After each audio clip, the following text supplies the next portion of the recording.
To 10 a.m., where we hosted by the real Joe Cruz.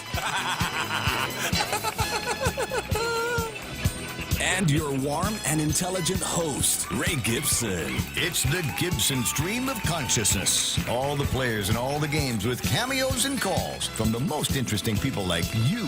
We'll see and hear you right here on your talk radio superstation. This is The Point. The Ray Gibson Show was filmed before a live Facebook audience. You heard of double mile credit card rewards? You can forget all about that. At First Hawaiian Bank, we're stepping it up. Not one, not two, not three, not even 4 times. Yep, you guessed it. First Hawaiian Bank is giving you 5 times the miles. Use your First Hawaiian Bank credit card and get rewarded 5 miles for every dollar spent with qualifying purchases at grocery stores. Plus 20,000 bonus miles. Learn more at any First Hawaiian Bank branch or go to FHB.com to apply today. First Hawaiian Bank. Equal housing lender, member FDIC. The Point is KUSG, Hagåtña, Guam, 93.3 FM and 104.3 HD3. Stepping up security in D.C. I'm Carmen Roberts, Fox News. As the nation's capital prepares for President-elect Biden's inauguration on Wednesday, even National Guard troops are being vetted. Defense officials say they're working to re-examine National Guard members assigned to the inauguration over concerns about any potential insider threats. Acting Defense Secretary Chris Miller says while we have no intelligence indicating an insider threat, we are leaving no stone unturned in securing the Capitol. Fox's Rich Edson in D.C. President Trump does not plan to attend the inauguration. Rather, he'll depart Wednesday morning with a ceremony at Joint Base Andrews. Before he leaves office, though, the president is expected to issue as many as 100 pardons and commutations on Tuesday. Actress Pamela Anderson making a plea for President Trump to pardon WikiLeaks founder Julian Assange. A Capitol rioter accused of taking a laptop from Speaker Pelosi's office during the Capitol siege with the intention of selling it to Russia surrenders to authorities. The Justice Department says Riley June Williams from Harrisburg, Pennsylvania, was arrested Monday.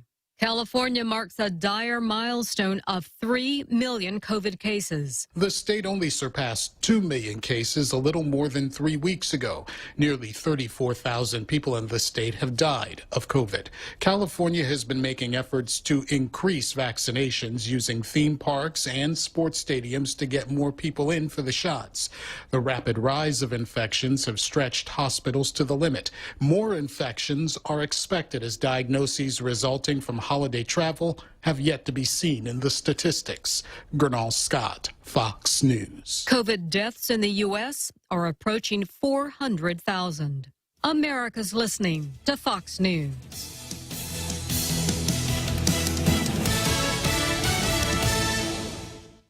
Half a day. This is Clara Manglonia from Security Title with an important warning. Wire fraud is real, and home buyers and sellers are one of the biggest targets, even on Guam. When sending money by wire transfer, be sure to confirm the wire instructions by phone, not email. In this case, it's good to be suspicious and know who you're dealing with. Let the professionals at Security Title work with you to minimize loss due to wire fraud. We are here to help. The vaccine is officially here, and we aren't just talking about the COVID vaccine, but a financial vaccine at Bank Pacific. We may not be doctors, but we can help you with your financial health. Whether to take advantage of today's crazy low rates, or just a local bank that has your back. At Bank Pacific, we want to help make 2021 your best year yet. Because for 66 years, where others put branches, we place roots, and we're rooting for you. Equal housing lender, member FDIC. Washington, D.C. is doing more than beefing up security for President-elect Biden's inauguration. A public display of art here on the National Mall, 191,500 U.S. flags. This is the inaugural committee's idea about creating an environment of American unity ahead of the inauguration. Modern inaugurations have really spanned the gamut. We've seen them be historic. We've also seen them, of course, be quite buzzworthy. And this year's inauguration could obviously turn out to be both. Among many firsts, the first woman vice president and vice president of color, Kamala Harris. Another first, President Trump, the first outgoing president in more than 100 years, 152 to be exact, did not attend his successor's inauguration, a reflection of the political tenor of the times, to be sure. Fox's Kevin Cork. Others are getting ready for the inauguration. A caravan of thousands of Central American migrants is heading this way, hoping the new administration will let them enter the country. Acting Customs and Border Protection Commissioner Mark Morgan tells Fox News. The migrants, the cartels, and human smuggling organizations, Brian, they listen. And so we anticipated this. We predicted exactly what's happened. Thousands and thousands of individuals in a caravan now already broke through the Honduran, Guatemalan border, halfway through Guatemala on the way to the United States. We knew this was going to happen. Guatemalan authorities say nearly 8,000 migrants are trying to make their way to the U.S. A powerful 6.4 magnitude earthquake struck in northwestern Argentina near the border with Chile late Monday. No early reports of damage or injuries. Lake Champlain Chocolate says it's recalling certain chocolate products after someone reported finding brittle plastic pieces in some of its candy. And financial markets were closed Monday for Dr. Martin Luther King Day. I'm Carmen Roberts, and this is Fox News.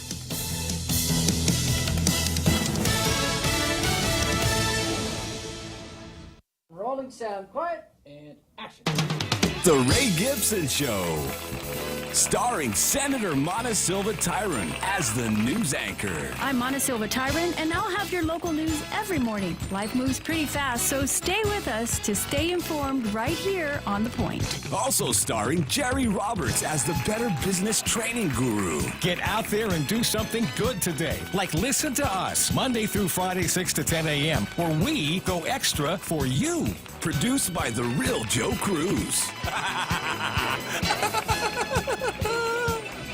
And your warm and intelligent host, Ray Gibson. It's the Gibson Stream of Consciousness. All the players and all the games with cameos and calls from the most interesting people like you.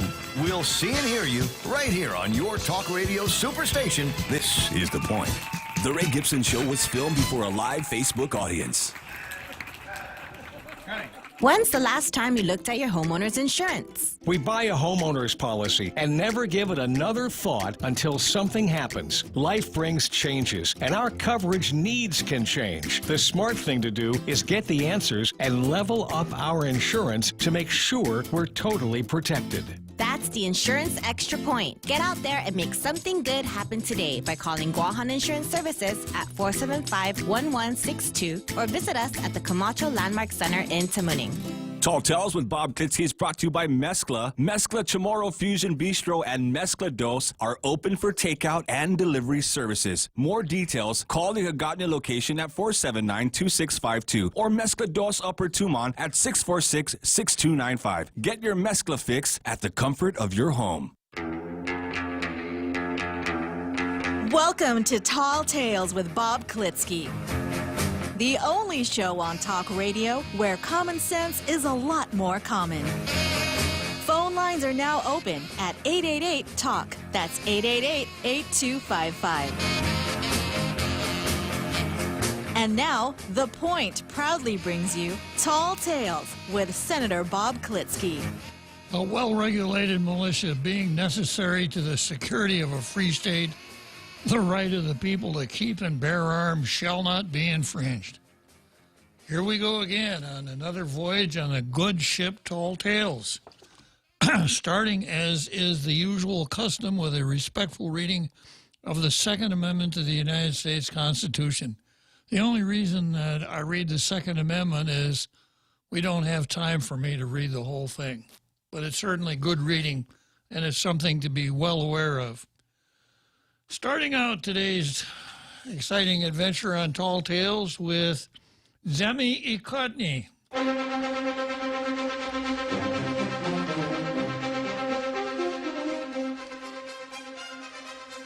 So today the Daily News ran the usual anti-Trump propaganda, but instead of using boilerplate from USA Today or Gannett News Service, they drafted a couple of senators. They've got Senator Jean Shaheen, a Democrat from New Hampshire, and Susan Collins, a Republican from Maine. Susan Collins. Is she sure she's a Republican? Well, if you're not familiar with Susan Collins, rumor is that before she went into politics, she was a tightrope walker. She was able to get out on that tightrope and just balance. And no matter which way the wind was blowing, she somehow managed to stay on that tightrope. She walks the line. So she's from Maine, which has gotten quite blue over the years. But she was reelected this last time around quite handily, even though she committed an unpardonable by voting for the confirmation of Brett Kavanaugh. Yeah. So she's kind of the Republican version of Joe Manchin, a Democrat from West Virginia, which isn't quite right. He's a Democrat from Coal Mine, Virginia. So he's going to be a real key figure in this the Senate this time around, because he won't go with the Democrats if they do anything that looks like it'll damage the interests of West Virginia. The interests of West Virginia can be spelled C-O-A-L. So the challenge for Republicans is going to be to whatever legislation they want to get through the Senate, to make sure somehow it has a favorable impact on coal mining. And Joe Manchin might come over and help them. Susan Collins, I suppose, in her own way, is a person of principle. She's a pro-abortion Republican. She's certainly not a conservative by any stretch of the imagination, but she's better than a poke in the eye with a sharp stick, that's for sure. So here's what Jean and Susan say today. On August 24, 1814, the British seized control of the U.S. Capitol in an effort to overthrow the American government. Capitol, C-A-P-I-T-O-L. If you're talking about the city, it's C-A-P-I-T-A-L, the capital of the United States. Capitol refers only to the building. And when I hear the word Capitol nowadays, I think of that big dome and the Greek columns. That's not what it looked like in 1814. Because if you've seen any pictures from the time of the inauguration of Abraham Lincoln, Capitol in the background, that dome is still under construction. So it was a much smaller capital that the British took control of in 1814. August 24, 1814, the British seized control of the U.S. Capitol in an effort to overthrow the American government. Wrong. That's always a good way to start out, being wrong in your first sentence. Because the War of 1812 was pretty much overshadowed by the Napoleonic Wars, Britain against France. And so the Brits really weren't paying that much attention to the United States at that time. They got a little bit angry at the United States, though, because we burned their capital. It was called Upper Canada at the time, and we burned that. So, tit for tat, right? Balance. Goose and gander and all that stuff. So the Americans, after the Revolution, were laboring under this misapprehension that all they had to do was kind of send a couple of sergeants in uniform up to the border, and the Canadians would throw their flag down and say, please, can we be part of the United States? That wasn't the way it was at all. The Canadians had their own idea of how a country should run. So when the War of 1812 broke out, there were some attempts of the Americans to invade Canada and take over parts of Canada. So when Russia finally got Napoleon under control, the Brits concentrated more in the United States. And what they wanted to do was they just wanted to neutralize the United States. So the troops that fought at the Battle of Bladensburg, if you've ever been to D.C., Bladensburg is just down the street from the National Cathedral. You go from the National Cathedral, and a couple blocks later, you cross into Bladensburg, Maryland. But the British troops at Bladensburg were told, don't go too far inland, and don't make any plans to stay there permanently. So that's what it was about. And it was It was more a matter of, you burned ours, so we're going to show you. It's an interesting little footnote, though. They set the White House on fire, or the presidential, was called I think the executive palace at the time. And they set the Capitol on fire, and they created a certain amount of damage, but they didn't touch the building at 8th and I in the District of Columbia. Now, everybody who can spell USMC know what's located at 8th and I. That's where Marine Barracks is located. That's the place where they have the fancy parades and all of those things. The Commandant of the Marine Corps lives there, etc. The Brits didn't touch it because the British Royal Marines and the United States Marines always were part of a mutual admiration society. So they just weren't the Capitol, fine. Marine Barracks, no thanks. So anyhow, a little bit of history about the War of 1812. So let's start right out here. Jean Shaheen and Susan Collins. On August 24, 1814, the British seized control of the U.S. Capitol in an effort to overthrow the American government. Well, when you start out with a boner like that in your first sentence, that kind of hurts your credibility for the rest of what you're going to say, doesn't it? But, of course, that's what they have to say in order to fit the narrative. And we know nowadays, if it's fact versus narrative, the narrative has to control. That what actually happened, what the facts are of minor importance compared to the narrative of the left. Yeah. All right, so what we witnessed last week, 207 years later, at the hands of American insurrectionists. There it goes. Here we go. Rather than foreign troops, was a reminder of the fragility of even a democracy as strong as ours. You're just making it up as you go along, gals. Sorry. The assault on Congress will be remembered as one of the darkest days in American history, where extremists, encouraged by the presidents, attempted to prevent Congress from fulfilling its constitutional duty. I guess you must have been someplace else when all of this stuff was going on, because you sure don't know what happened. They still won't play his speech. No, and I heard on my way in from Rush that 207 publishers in Britain have agreed that they will not publish the memoirs of President Trump. There's no reason to publish the memoirs of anyone who put children in cages and tried to conduct a coup. And so far, Obama has 2. Yeah. Okay. A Capitol police officer was killed and another later died by suicide. A woman was fatally shot and 3 others died in emergency incidents related to the attack. I think the other 3 actually died of the Wuhan virus. It's jarring and despicable that these rioters, some of whom were draped in Confederate flags and Holocaust denial paraphernalia, defiled one of our most sacred institutions. I don't think I want to hear the word sacred coming from the mouth of a pro-abort like Susan Collins. I don't think you know what the word sacred means, Susan.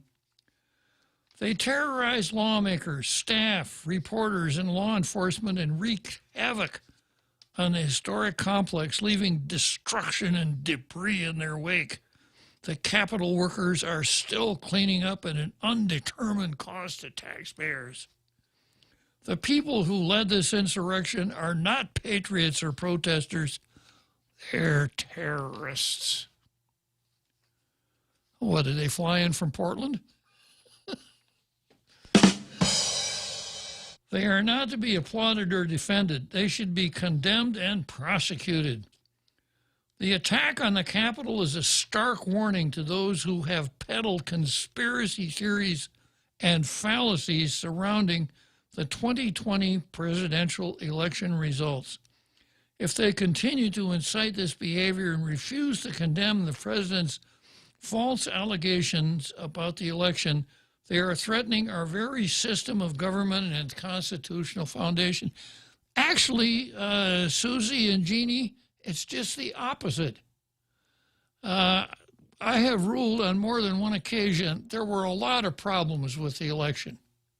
A lot of problems. Trump exaggerated, maybe not, we don't know. But this whole idea of mail-in ballots and continually changing the rules in violation of the Electors Clause of the United States Constitution is a serious matter. And there's plenty of anecdotal evidence that there were irregularities at polling places. So when you come along and say there was no fraud, that's the fraud. You are being fraudulent yourself.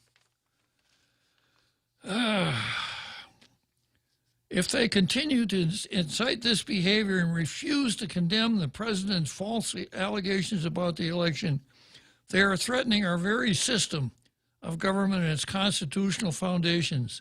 As members of both Democrat and Republican parties, we are obliged to speak out against the acts of domestic terrorism committed on January 6th.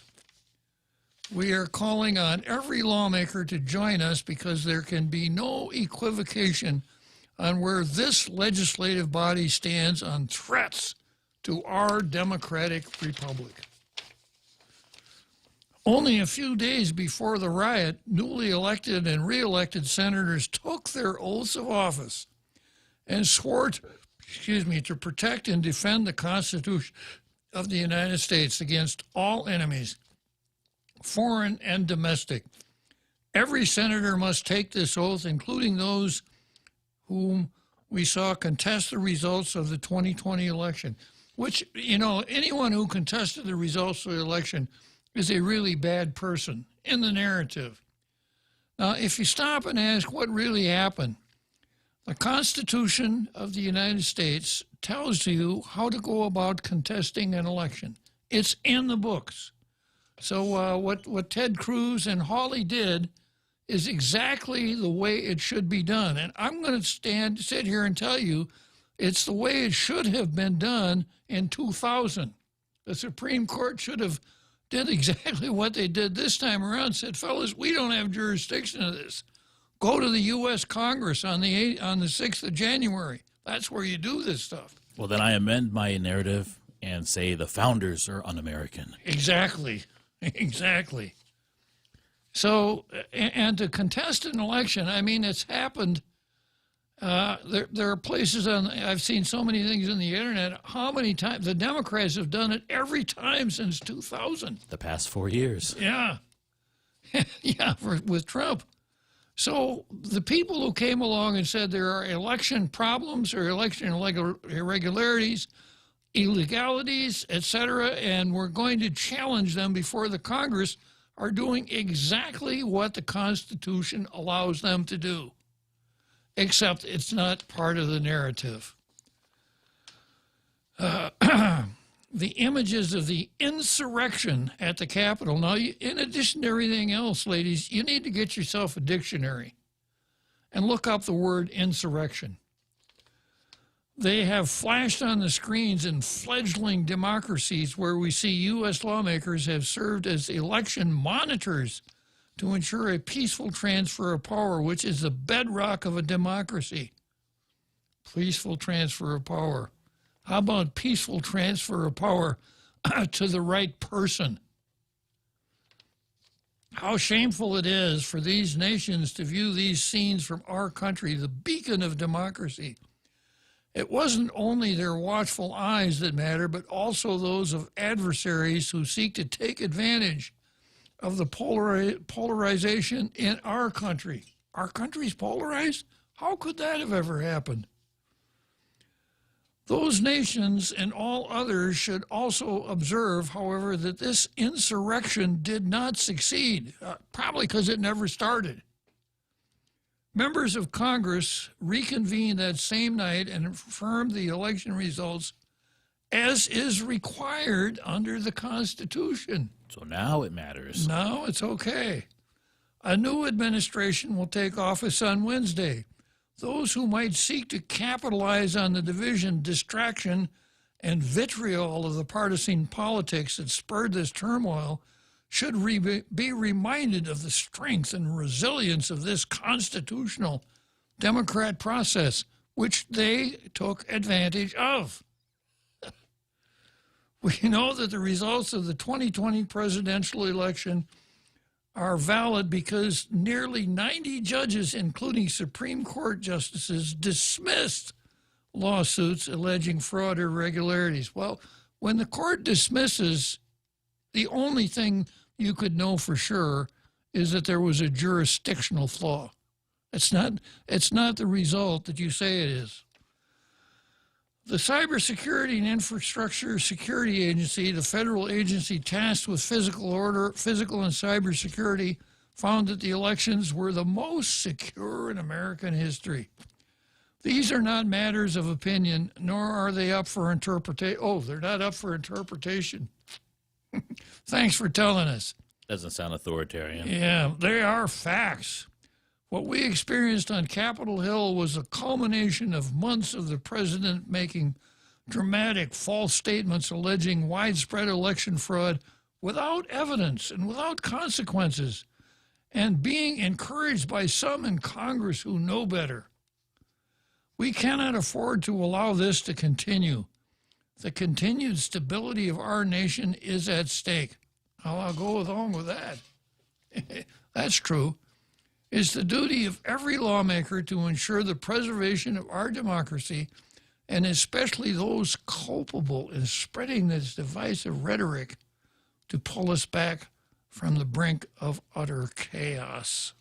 Is that sentence from 2016? Yeah, right. Yeah, it's amazing that the narrative, it's all about the narrative. Nothing else really matters. And if you come along and say, there's no evidence of any election irregularities at all, even though it's wrong, it's right because it's part of the narrative. All right, let's see what the Post has to say today. Not much, unfortunately. Gov Guam's junk car removal function must be streamlined. The Recycling Revolving Fund, which holds public money that registered vehicle owners pay each year as they register new or used vehicles, adds up to about $2.6 million each year, according to an audit. Out of this pot, the island's mayors have access to up to $1.3 million for the 2021 island-wide environmental cleanup. The mayors in recent meetings discussed this lingering problem has always been a case of catch-up. There are too many junk cars for the amount that's available each year, they said. And every year, as more cars get older, more are abandoned. Every year, more cars get older. Mine does. Mine has. It's a fact. Yeah. Indisputable. Right. Some mayors also said that island residents who make money out of cannibalized who make money out of cannibalizing cars and then dump them for the government to haul and clean up. People who are into the cannibalizing junk cars should be assessed fees, if not fines, according to the mayor's recent discussion. Yeah, I know the mayors will be right out there writing those guys citations, for sure. Mayors should focus on known junk car hoarders or junk car yard operators in their neighborhoods and ensure they are assessed fees rather than allowing them to use the Recycling Revolving Fund money to pay for getting rid of their unwanted cannibalized vehicles.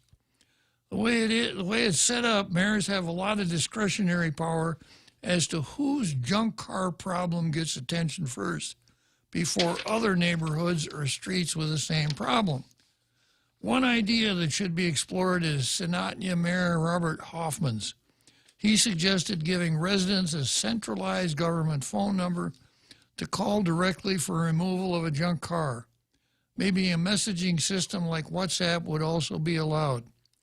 Junk cars abandoned next to a busy road or near a school or bus stop should take priority over a junk car that's sitting in someone's yard. Anyone should be able to call a number with an agency and have a vehicle removed and disposed of. Hoffman, who is also vice president of the Mayor's Council, said this should be an as-needed service. Hoffman is on to something here. Centralize the government's junk car removal function, open up the service for bids to get the most bang for the public's buck, and give people the power to call directly for junk car removal rather than wait and hope they're in good graces with the village mayor. Anything that gets it out of the hands of the mayors has got to be an improvement of the way it is now. You know what the mayors do really, really well, Jose? Go to council. Well, I don't know, but what is it called? Liberation Day. Well, they carnivals. said it's too hard, and they're not going to do that. So, question: what do the mayors do really, really well? Nothing that I can think of. Yeah, give Angel Sablon a raise. Back Angel Sablon when he testifies in favor of former Mayor Blas at his sentencing at the district court. That's the kind of thing they do pretty well. Okay, let's go to. You want to take a break, Jose, and then we'll go to the card. The Extra Point with Jerry Roberts of Guam Training. Hi, I'm Jerry Roberts, and every day on The Ray Gibson Show, I get to comment on the incredibly diverse, fun, challenging, sometimes frustrating, often exciting, but always interesting world of work. I hope you'll be there with us. You can find daily transcripts of The Extra Point at guamtraining.com. Tune in every weekday morning at 7:20 for The Extra Point with Jerry Roberts. Brought to you by Guahan Insurance Services and First Hawaiian Bank on 93.3 The Point. Buying a house, apartment, or condo, selling your home or property, or maybe you're renting a house, apartment, or condo on Guam. Whatever your real estate needs are, you can count on the professionals at Horizon Properties to take care of you. Call Horizon Properties at 646-7616 or 777-7792. You can also visit them at horizonproperties.com or follow them on Facebook at Horizon Properties Guam. Maria Miller and the professionals at Horizon Properties. All you need to know in real estate. Welcome back to Tall Tales with Bob Klitzkie, Guam's single voice of reason. Call now, 888-TALK.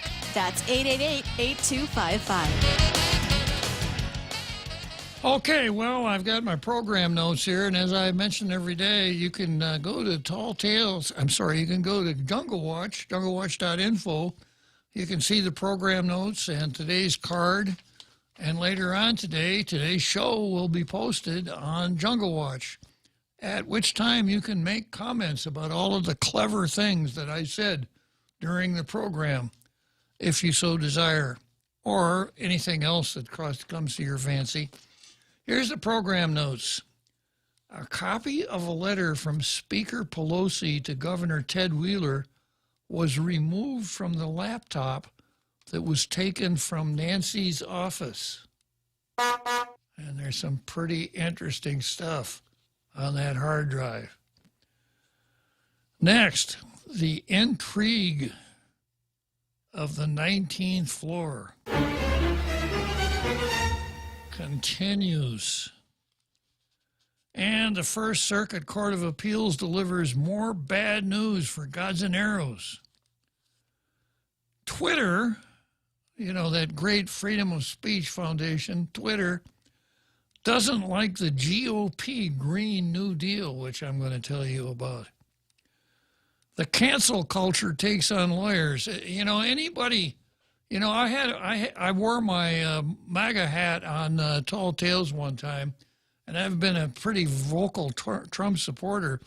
So I have a feeling that, when my passport expires, too bad. I have to be punished.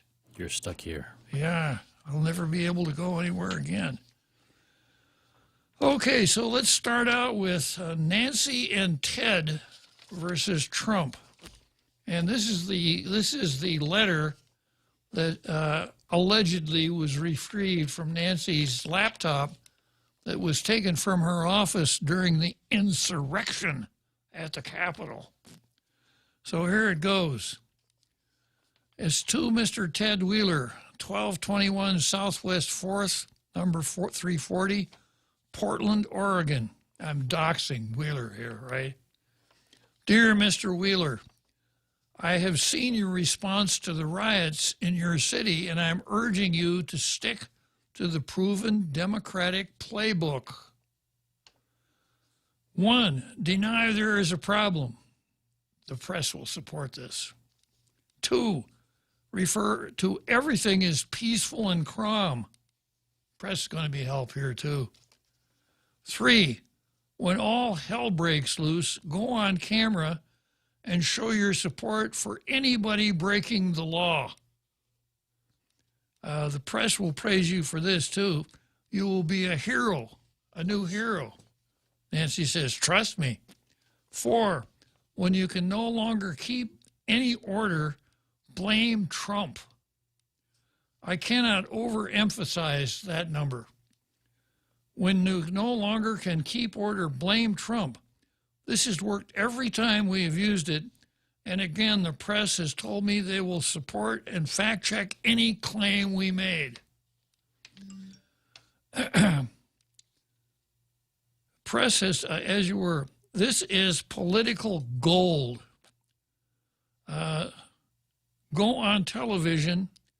5, go on television and condemn Trump and refuse any assistance from him. We cannot give Trump any victory before the election. This is dated August 27, 2020.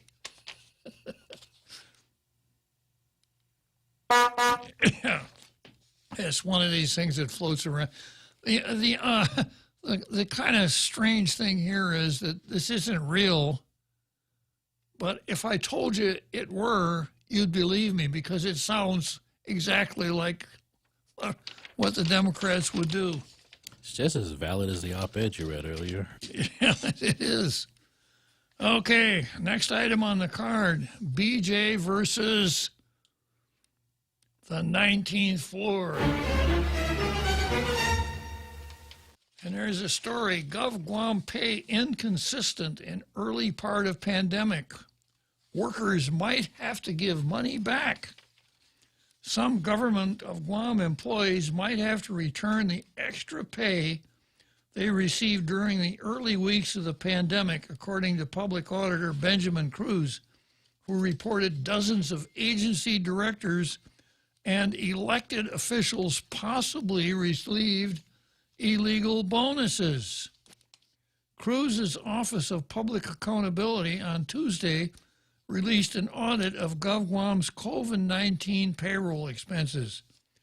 There were, quote, potential violations of legal statutes, according to Cruz, who recommended the Office of the Attorney General examine the pandemic compensation for appointed and elected officials and for employees of, guess where?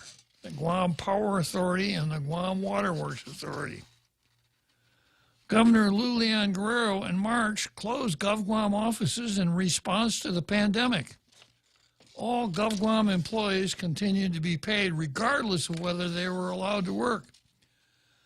Some critical employees were required to work, however, and the governor approved additional differential pay for those employees of between 10% and 25%. According to the Accountability Office, most GovGuam agencies gave their employees extra pay according to the governor's executive order for differential pay. But GPA and GWA used a different rule to give double pay to some of their employees. The power and water agencies gave their employees a total of $2.5 million in double pay, according to the audit, or gave them additional leave as compensation. There was an inconsistent use of legal authority for GovGuam employees' compensation during the state of emergency in March 2020, Cruz said. He said the Attorney General's office, as part of its legal review, should determine if differential pay must be reimbursed. Although Guam law prohibits unclassified employees, such as directors and elected officials, from receiving bonuses, 54 elected and appointed officials received $176,000 in additional Wuhan virus-related compensation, according to the OPA. According to the OPA, the money for the additional K came from federal funds, which are not subject to local legislative control. Well, maybe that's the case. So that's the story. So BJ went and looked at these pay, and he published them on his website.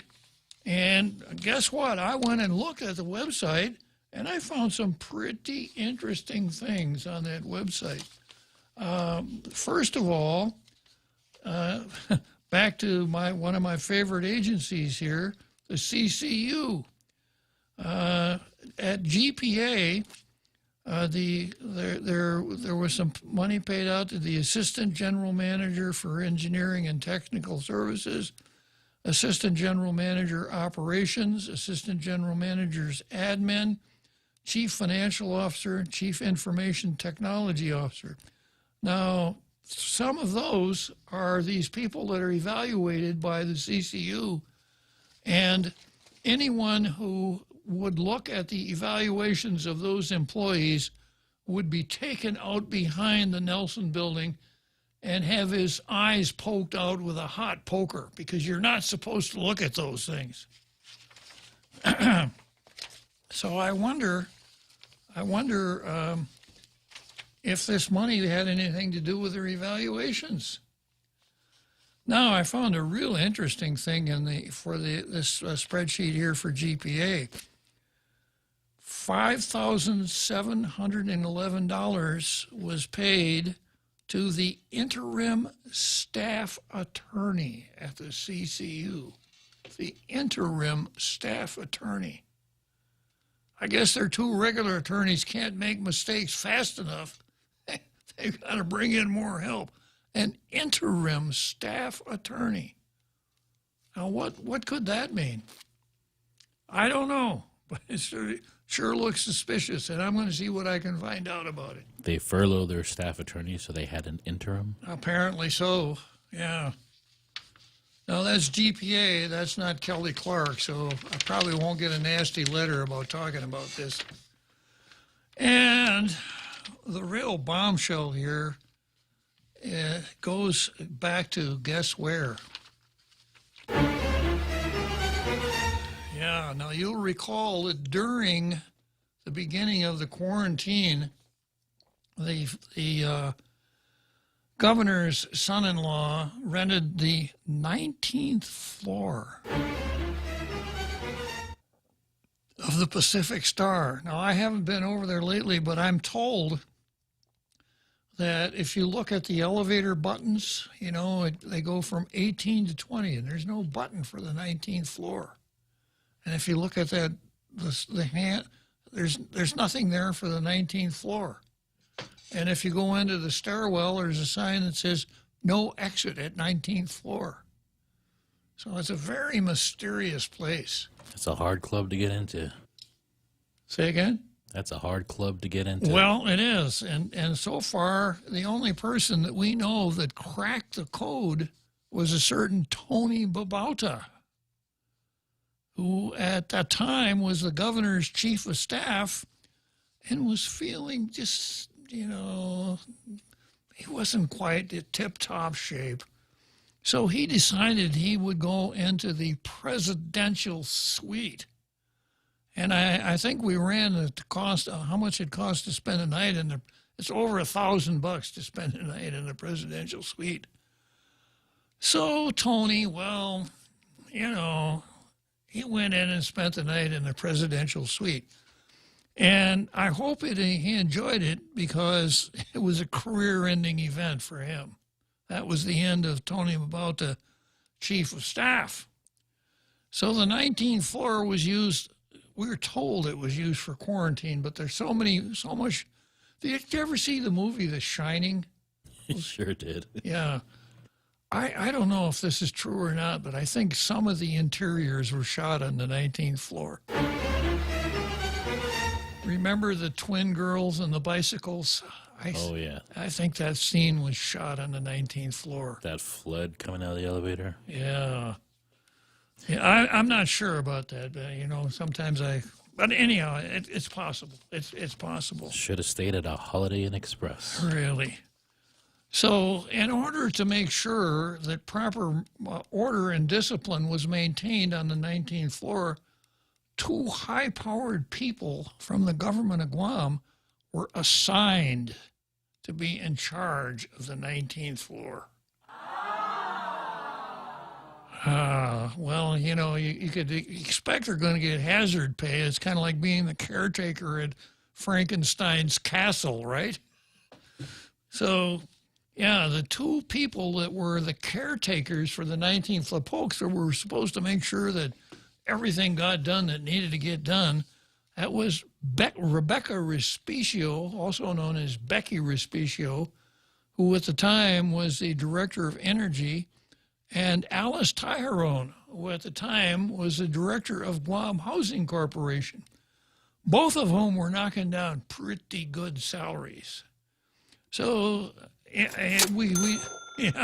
we talked about it, you know, pretty good, nice salary, being put up in the presidential suite on the 19th floor, doing the kind of work that, you know, ordinarily we pay minimum wage for, if that. And then when I look at this chart here that shows who got paid how much, you know, like the director of the Department of Public Works knocked down $638 in this special differential pay. The director of DYA, $879. And, you know, these were people that theoretically were potentially in contact with the virus. PBS Guam, the public broadcasting station. Yeah. Really? Yeah, $540 for the general manager there. The fire chief knocked down $1,565. And the Office of the Civil Defense Administrator, nothing really jumps out and grabs you by the eyeballs. Chief of Police, $1,565. I don't think any of these people should have been paid extra. You know, they're directors. Dealing with emergencies is why they have jobs. But anyhow, so that was kind of the range of salaries. And then I got down to the president of the Guam Housing Corporation, a certain Alice Tyrone, the officer in charge of the 19th floor, $6,562. Those are some nice towels. Really? Yeah, well, she had to make sure that people had clean towels and that they got their meals and, wow, yeah, $6,562. Yeah, but I suppose, well, you know, the feds reimbursed us for it, so it's okay. Yeah. So that's the first item on the card here.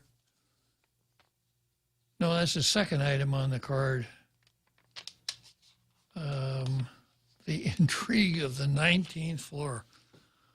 Strange things happened on the 19th floor.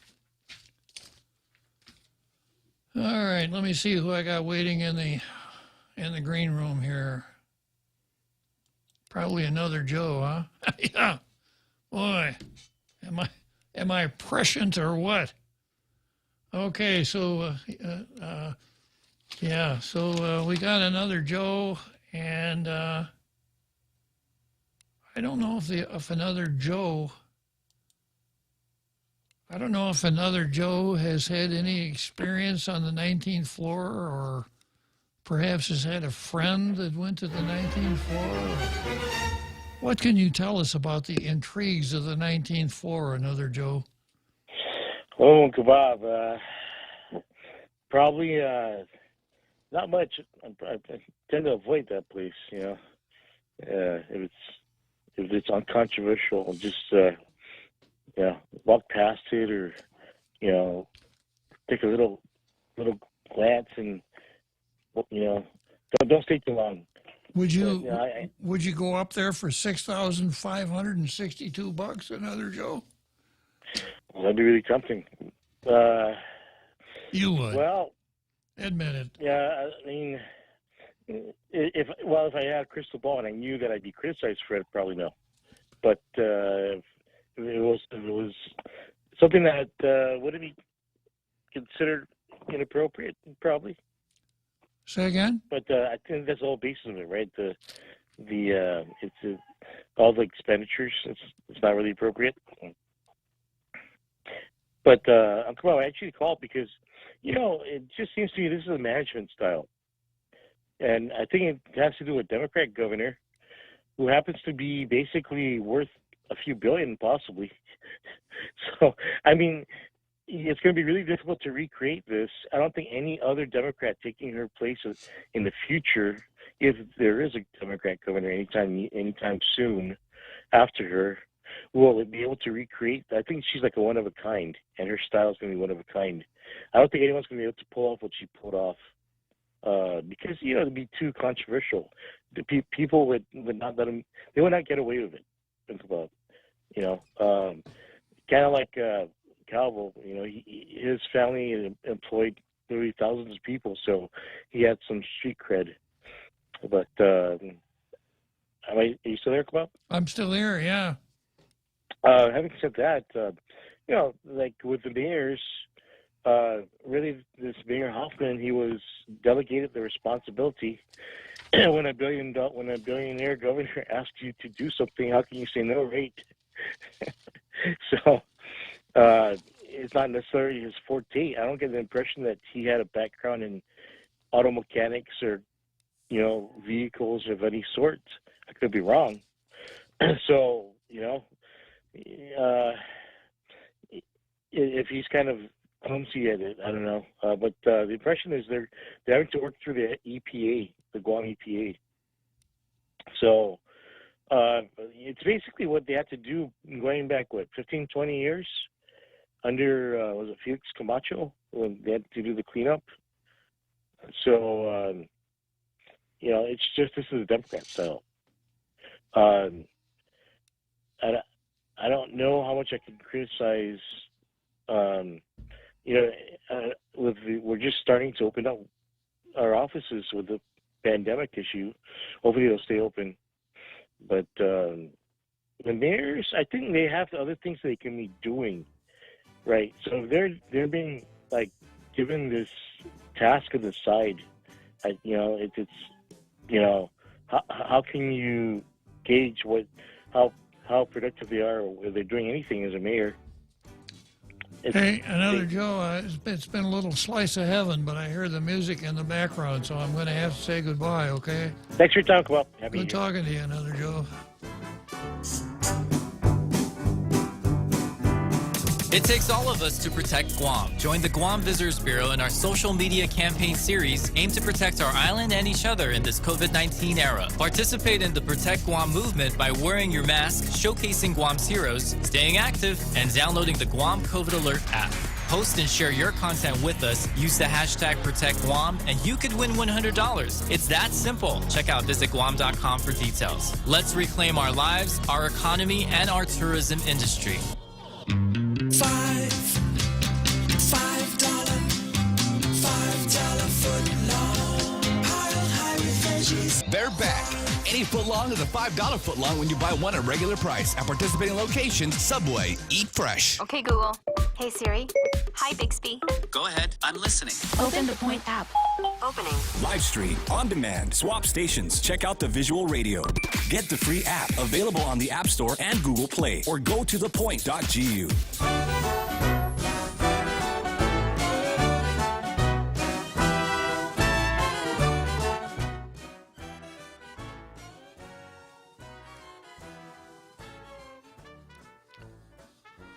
All right, we're getting up there pretty close to the big halftime show, and I'm going to talk about the Republican Party's Green New Deal.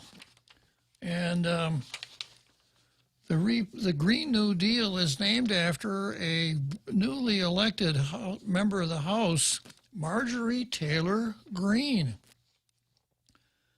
Marjorie Edgeworth Greene, who has supported President Trump's efforts to overturn the election, tweeted a slew of false claims about election fraud. Twitter suspended Representative Marjorie Taylor Greene, Republican from Georgia, for 12 hours Sunday, saying she's repeatedly run afoul of the company's misinformation policy. The account referenced has been temporarily locked out for multiple violations of our civic integrity policy, a Twitter spokesperson said. Greene's most recent post included one that made false claims about widespread voter fraud in Georgia in both the November election and the January 5 Senate runoffs, as well as a series of tweets that repeated more debunked claims and called Georgia elections officials morons. Oh, my goodness. That's all they're doing? They're just taking her off Twitter? I don't know if they have capital punishment in Georgia or not. They should. They might. Twitter restricted those posts from further promotion and slapped them with warning labels. Greene's account remained live, but she's unable to post. After the riot at the Capitol this month, this comes from NBC News. After the riot at the Capitol this month, Twitter has ramped up its crackdown on misleading and false information. Since the violence, Twitter has suspended tens of thousands of accounts tied to the QAnon conspiracy theory, in addition to indefinitely barring President Donald Trump. Twitter's civic integrity policy states that the company will label or remove false or misleading information intended to undermine public confidence in an election or other civic process. This includes, but is not limited to, disputed claims that could undermine faith in the process itself, such as unverified information about election rigging, ballot tampering, vote tallying, or certification of election results, and misleading claims about the results or outcome of a civic process which calls for or could lead to interference with the implementation of the results of the process. Greene, a freshman lawmaker who is a vocal supporter of Trump's efforts to overturn the election, has previously expressed sympathy for QAnon, although she said she since sought to distance herself. Greene, who has already pledged to try to impeach President-elect Joe Biden, she's kind of late to the game, on her first day in office, too late already, right? Has come under fire from both Democrats and Republicans since the riot. So this is what she did. Marjorie Taylor Greene says that as soon as the House is called into session, I'm going to introduce a resolution to impeach President Biden. Why not? And she's got her case, all of the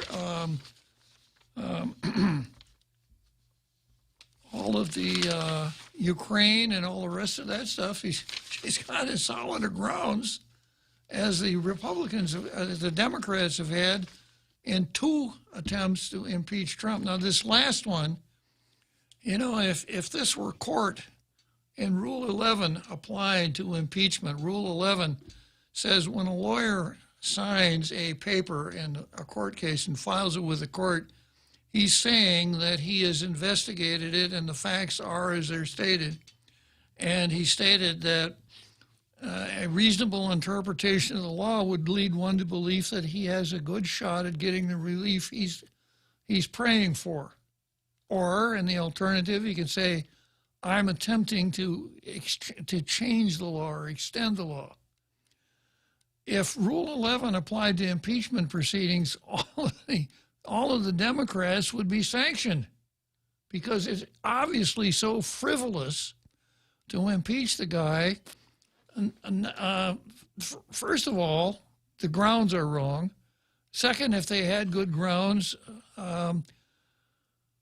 there is nothing in the Constitution that says that that the grounds have to be proven up. That's okay. I mean, you can go forward, but the timeline won't allow for it. You're going to impeach him when you have absolutely no chance whatsoever for him to be tried by the Senate for the impeachment that you bring before the House. It's like the other day when I had my Tall Tales versus Van. The only thing that this is designed to do is to punish Trump and Trump's supporters. So I applaud Marjorie Taylor Greene. Good for you, Marjorie. Okay, let's take the big halftime show break here.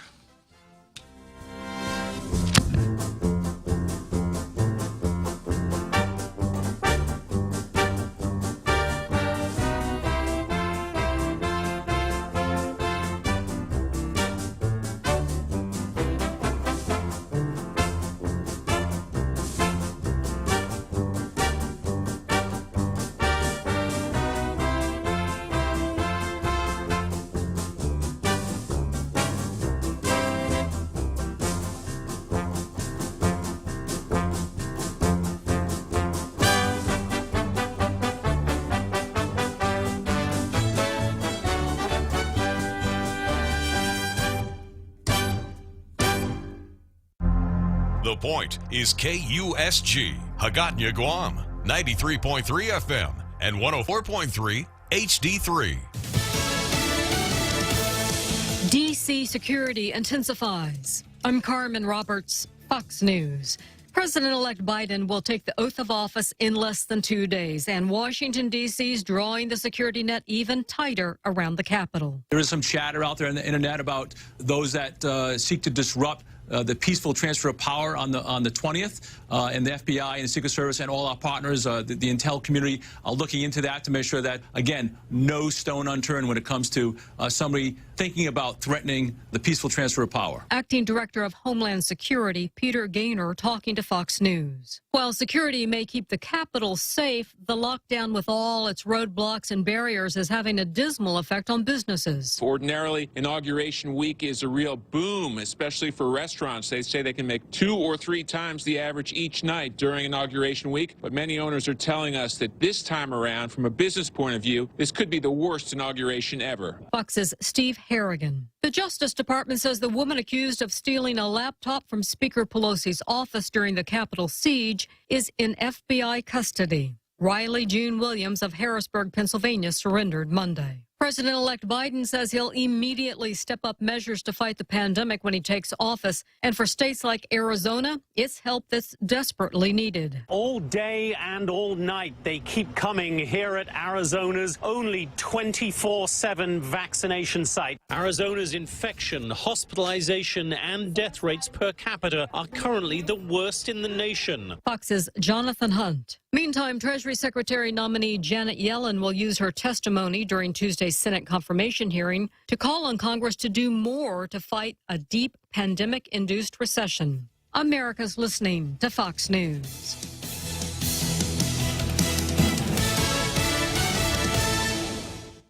Half a day. This is Clara Manglona from Security Title with an important warning. Wire fraud is real, and home buyers and sellers are one of the biggest targets, even on Guam. When sending money by wire transfer, be sure to confirm the wire instructions by phone, not email. In this case, it's good to be suspicious and know who you're dealing with. Let the professionals at Security Title work with you to minimize loss due to wire fraud. We are here to help. The vaccine is officially here, and we aren't just talking about the COVID vaccine, but a financial vaccine at Bank Pacific. We may not be doctors, but we can help you with your financial health. Whether to take advantage of today's crazy low rates, or just a local bank that has your back. At Bank Pacific, we want to help make 2021 your best year yet. Because for 66 years, where others put branches, we place roots, and we're rooting for you. Equal housing lender, member FDIC. President Trump's expected to issue about 100 pardons and commutations on Tuesday, but his total is far less than some presidents. When you think of presidential pardons, commutations, and rescinded convictions, the names FDR, Truman, Johnson, and Obama may all come to mind. After all, each doled out in excess of 1,000 such absolutions. By comparison, President Trump's 94 seems jarringly infrequent, which makes his possible triple-digit list of pardons all the more intriguing or galling, depending on your perspective. Some, like rapper Lil Wayne and former Baltimore Mayor Catherine Pugh, seem fairly likely, while others, like former NSA whistleblower Edward Snowden and WikiLeaks gonzo journalist Julian Assange, seem less certain at best. Fox's Kevin Cork. Police in Toledo, Ohio say a gunman came out with guns blazing during a standoff Monday. Officer Brandon Stalker was shot and later died. He was just 24 years old. A riled-up NFL fan base protests to hopefully keep the quarterback in town. With rumors that Deshaun Watson and the Houston Texans are having a falling out, fans of the team marched outside of NRG Stadium Monday in support of the Pro Bowl quarterback.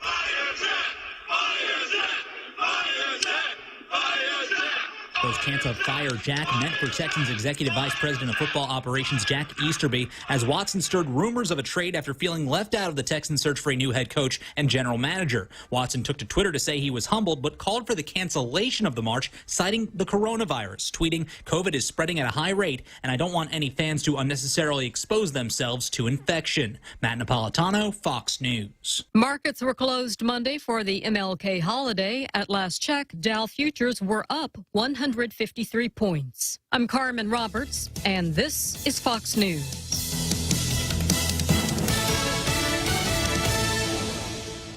Rolling sound, quiet, and action.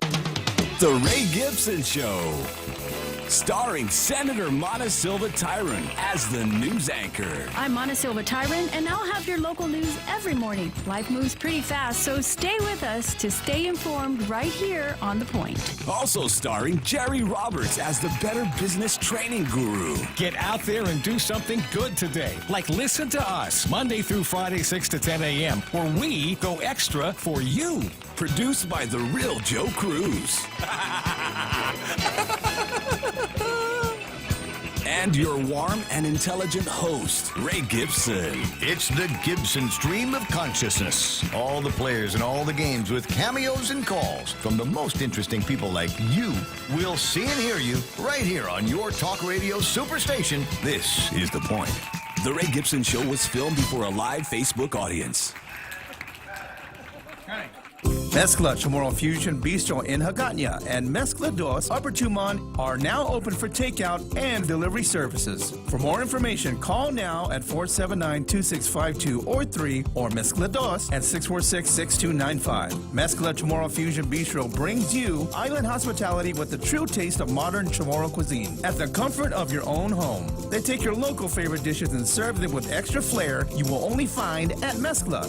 Mezcla, a true taste of Guam.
So a little bit more on Marjorie Taylor Greene, who said on Monday that Twitter is not the judge of humanity. In a series of tweets directed to Twitter itself, the Congresswoman wrote, "Contrary to how highly you think of yourself and your moral platitude, you are not the judge of humanity. God is. And you and the rest of your pals from Silicon Valley cartel are not God. Difficult for you to grasp, I know. However, it's the truth. The tweets that you deem appropriate and safe and true compared to tweets you deem inciting violence and spreading false information and claims of election fraud is disputed are so many times, in my opinion, in the opinion of many, quite hypocritical and false. Green went on to ask why, quote, porn is allowed, as well as hashtags on tweets like hash kill Trump. That's okay. She added, yet you continuously abuse conservative opinions and free speech by canceling us. You see suspending and banning people every time one of the self-appointed Twitter police cries, Twitter safety. When their feelings are terribly hurt by reading a tweet they disagree with, does not make it right to do the right thing to do. Actually, you are playing a very big role in a dangerous divide of Americans in violating people's guaranteed right of free speech. She's absolutely right. And, you know, it's going on the internet nowadays, every morning when I'm sitting out on the front porch drinking coffee and looking at the stuff that came in, I got to fasten my seatbelt, because just when you think, boy, this is the worst I've ever seen, you see something that's even worse. So the way we're heading right now makes George Orwell's 1984 look like Tom Sawyer by comparison. It's on the bestseller list again. It should be. If you haven't read 1980 before, this would be a really good time to read it.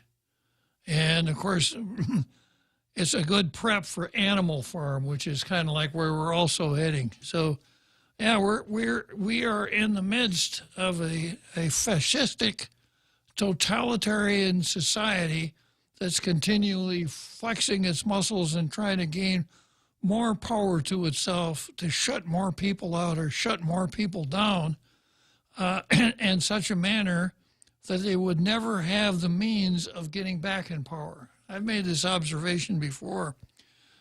We have elections every 4 years, let's say presidential elections, and we have a system, we have a Congress, we have a president, and during my entire life, every election year, the ones that were out wanted to get in, and the ones that were in wanted to stay in.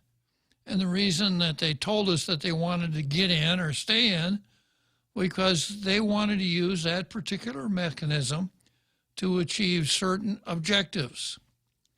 It's not that way anymore. The Democrats don't want to achieve certain objectives. They want to get a hold of the blueprints for that machine and get in there with screwdrivers and monkey wrenches and change the internal wiring all around and take the belt off this pulley up here and hook it to that pulley instead, so that by the time they're done engineering it, we won't recognize what the machine looks like, but we'll be absolutely sure that we will never be able to take control of it. Because it'll be kind of like HAL in Space Odyssey, you know, that it is set up to defend itself. So no matter how hard we try, we aren't going to be able to penetrate the controls that the Democrats have built into the system, doing away with the Electoral College. No more filibuster in the Senate. 4 more justices on the Supreme Court to give it some balance. Statehood for the District of Columbia, which is, if you ever had any doubts about that, this last year should prove to you that the last thing that should ever happen to the District of Columbia is it become a state.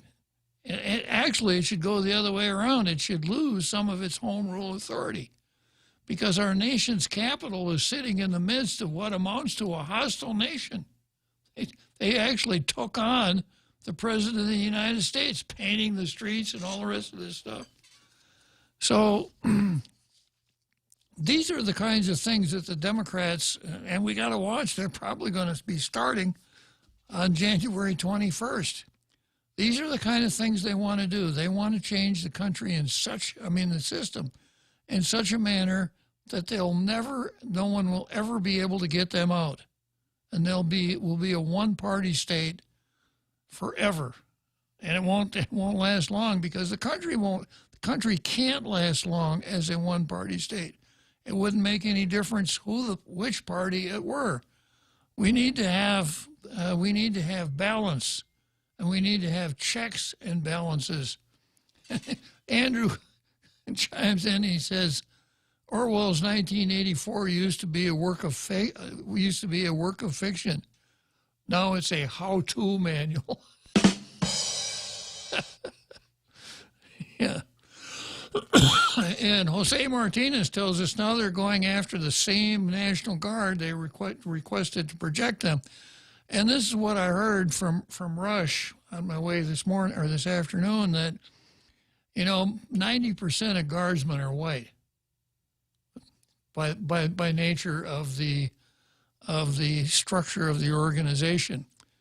So there's fear that if these 2,000 of the guardsmen are going to be armed, is it safe to let these white guardsmen be armed when they're so close to the president-elect? That's the kind of stuff they're pushing and peddling. I think the quote from the official at the top of the hour news was, although we have no evidence of any inside threats, we're still going to tell you. That's just inside threats. Yeah, well, they don't need it. They don't need any evidence. They just have to have accusations. Yeah.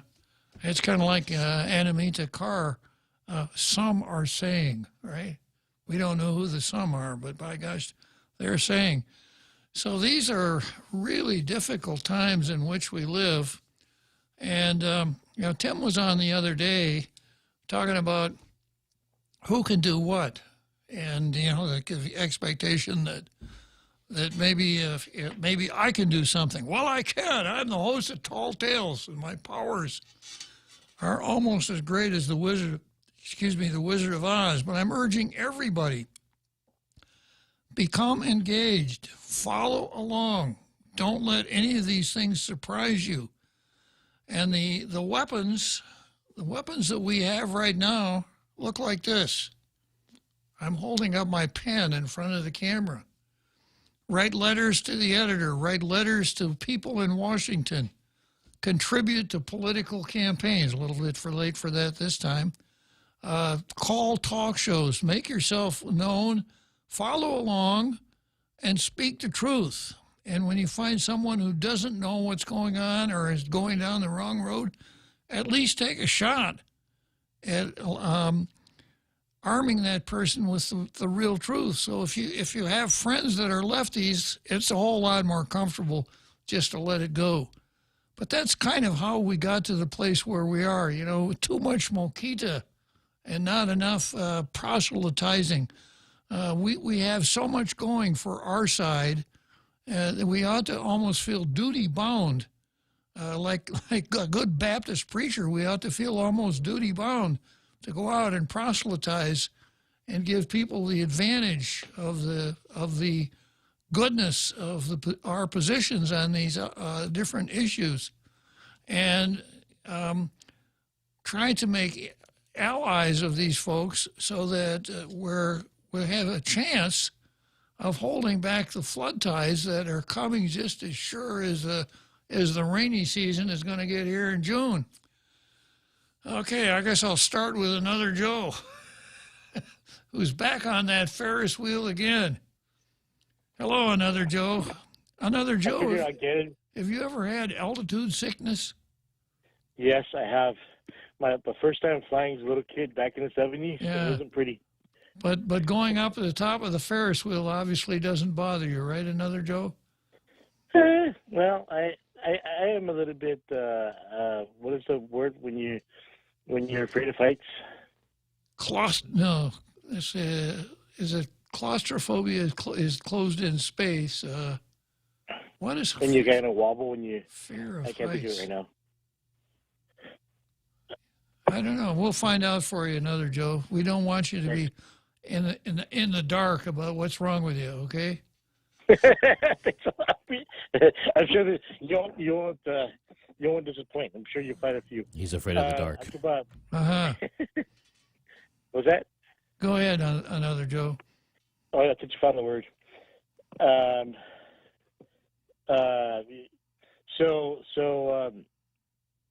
With regards to fear, I'm not afraid of the guards. And about there used to be this old stateside guy that owned the Acme store there in the Ganya, right where the parking lot is now. Yeah.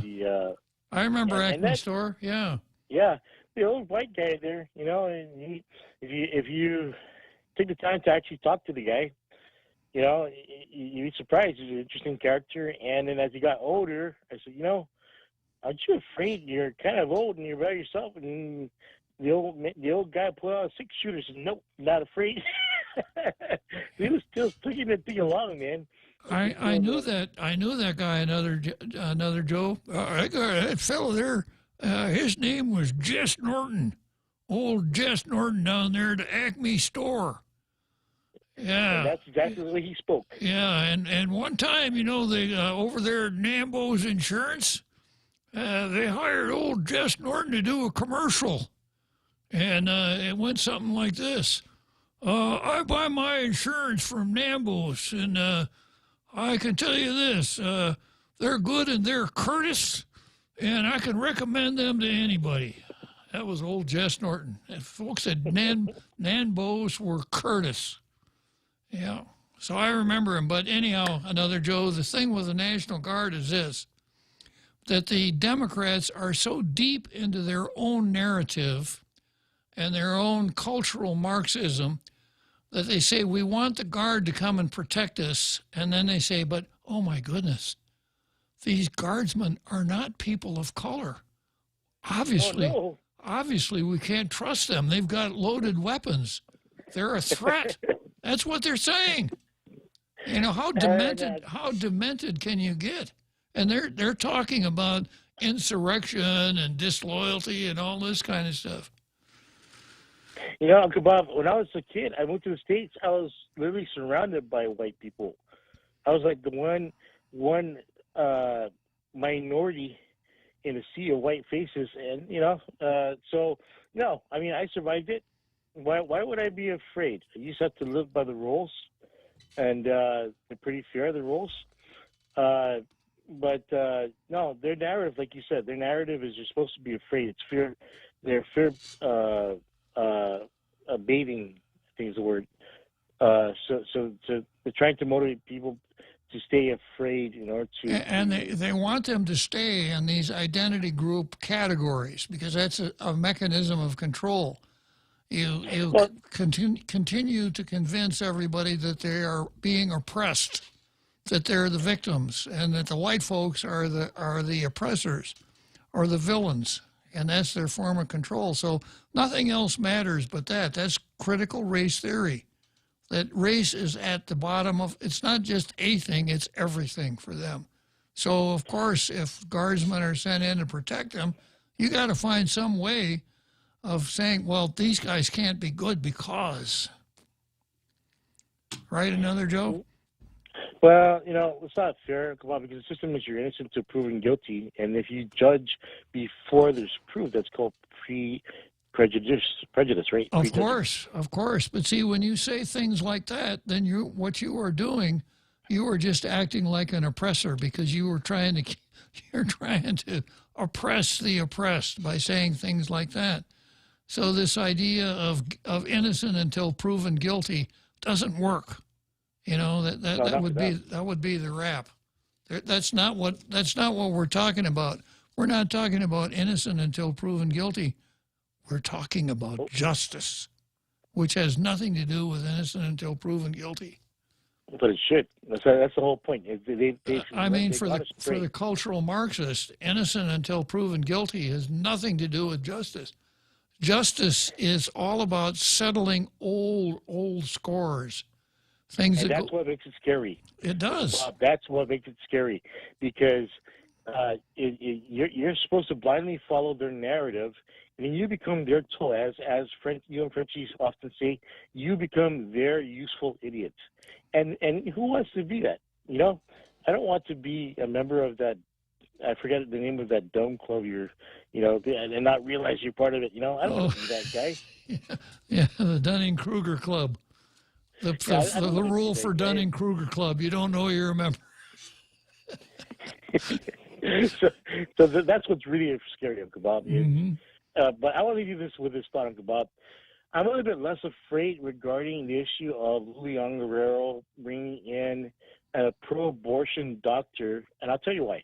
Because you've got 7 Republican senators who have all promised that they're pro-life, according to that survey. Yeah. Right? It's on paper. Plus, you've got some Democrats that didn't necessarily sign it, but say that they are pro-life. That's Torino Nelson and 2 of the guys, Peter Terlahi and Joe San Agustin.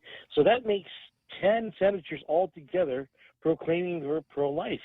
So in a hypothesis that it's going to be a little bit complicated for the government to get through funding for a pro-abortion doctor. Is that fair to say, or what do you think? Well, that's a good point. The question always, though, is how vigorous will people defend their pro-life position? Some people are pro-life when they're filling out a questionnaire, and that's kind of about as far as it goes. There you go. Thanks for your time, Bob. I'll keep listening, and Happy New Year again. Yeah, and when you go to the top of the Ferris wheel, if you feel a little bit queasy, you may be suffering from acrophobia. Acrophobia, not vertigo?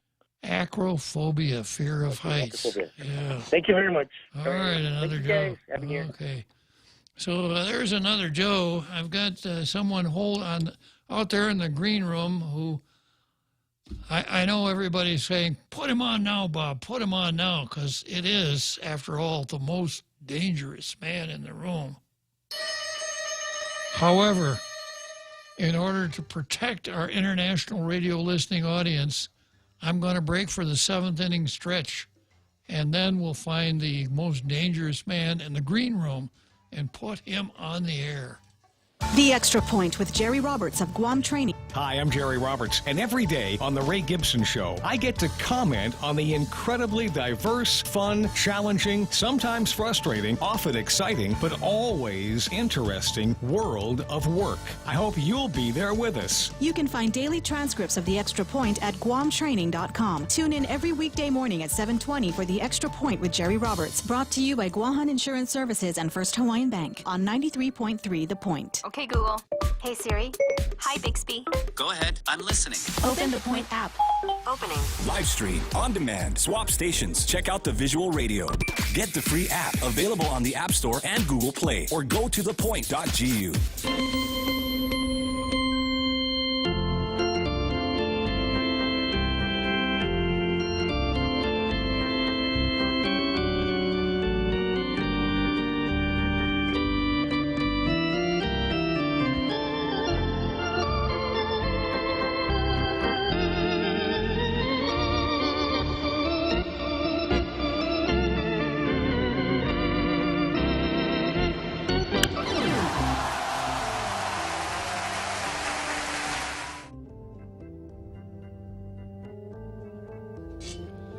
Okay, 7th inning stretch. Here we are, Wrigley Field in Chicago, and must be something special going on today. I saw this black limo pull up outside of Wrigley Field, and I saw a couple of guys with automatic weapons get out. They opened the door, and this fellow in a trench coat and a snap brim hat got out and went into a building across the street. I figure it must have been the most dangerous man in the room, Nelson, Carl Nelson. Is that right, Carl? Only dangerous to myself, Bob. Oh. Okay. I think my reputation might be a little bit exaggerated. But anyway, well, what's the name of the show, Carl? Tall Tale. There you go. Very good comeback. I didn't even think about that. Very good. Yeah, but I wanted to call in and just make a couple of quick points. One of them is about I'm always reading, trying to understand how we got to this kind of seemingly wacky place in American history. And little by little, I'm about maybe a 10th of the way there, or maybe the 20th of the way there. This is really kind of complex. But one thing I found interesting is that how so many black Americans who came from Africa, and I'm talking about places like Zimbabwe. I saw an interview by a Zimbabwean woman. Nigeria, the Caribbean. I've even seen, people from India and many other places.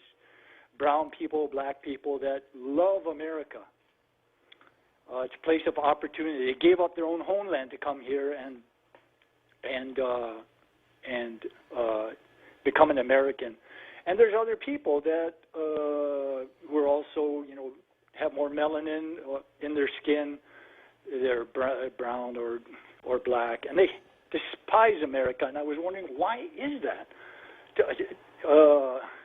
These people from the Caribbean, Nigeria, Zimbabwe, India, etc., they statistically, many of them have higher per capita incomes than white people, which is interesting. I found interesting. But I read something by Dinesh D'Souza, who's always tremendous to read his stuff or watch a video occasionally. His book, What's So Great About America, and he spoke about when he and Jesse Jackson one time had a debate, and he noted that Jesse Jackson and he are almost identical in skin shade. They're, if you didn't know, see the face, you'd think it was the same person as far as skin shade. And he explained that to Jesse, to Dinesh D'Souza, who came here as a teenager with, I think, like $500 in his pocket, and the typical immigrant success story.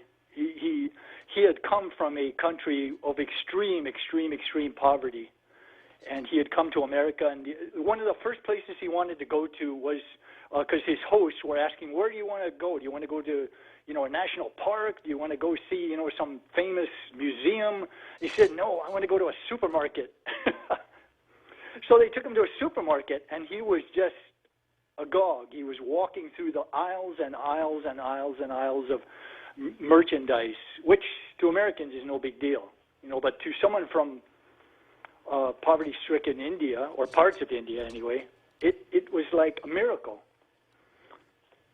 So the way Dinesh explained it is that to people who have arrived from other countries, usually they compare America with where they came from. So there's clearly a clear contrast. Americans, many of whom who were born here, white, black, brown, they're comparing America with a utopian vision. And that's one thing I couldn't understand. Why is there this contrast between people who hate America and people who love America? But they're comparing America in two different ways.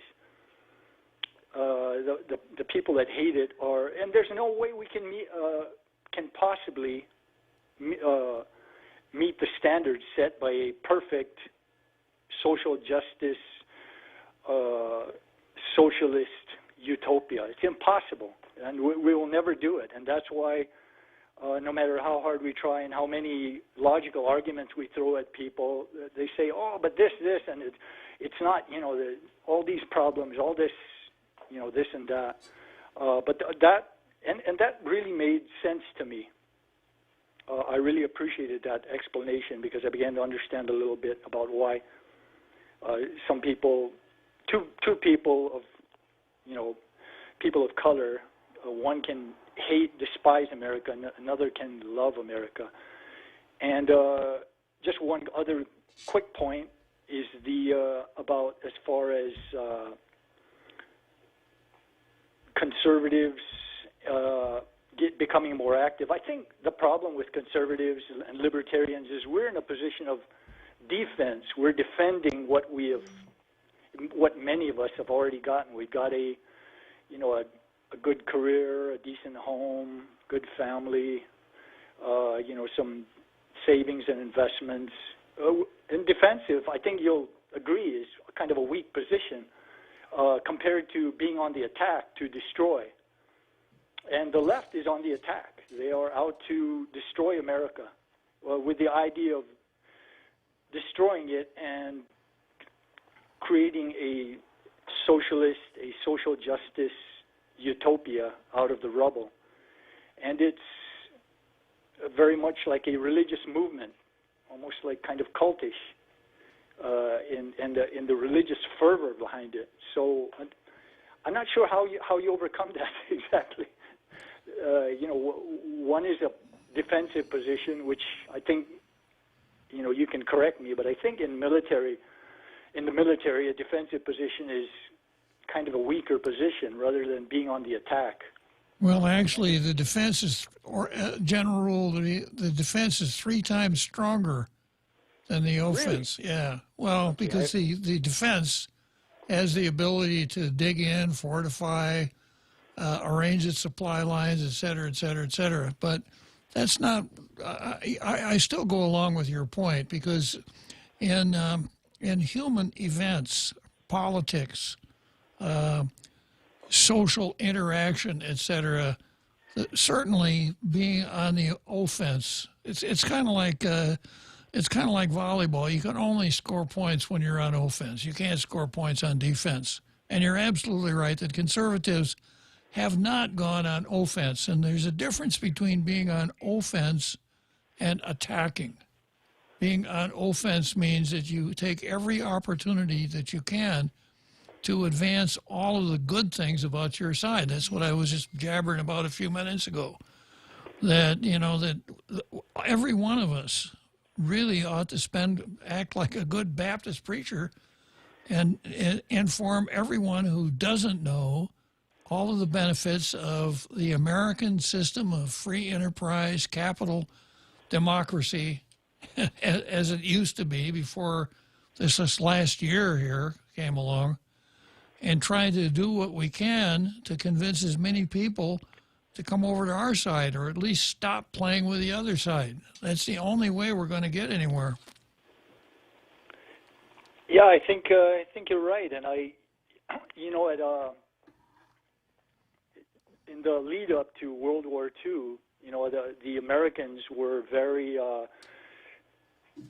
anti-war because they were burned out from World War I, and there was a lot of resistance to entering, the fighting going on in Europe at the time. But Pearl Harbor was the point of critical mass where people just said enough is enough.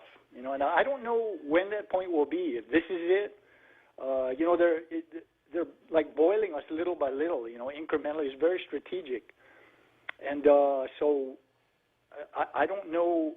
I hope at some point that enough people on the right get woke, and I don't mean woke in a leftist way. I mean woke to the danger to our republic and to our personal freedoms, especially. Those are the foundation of everything we have.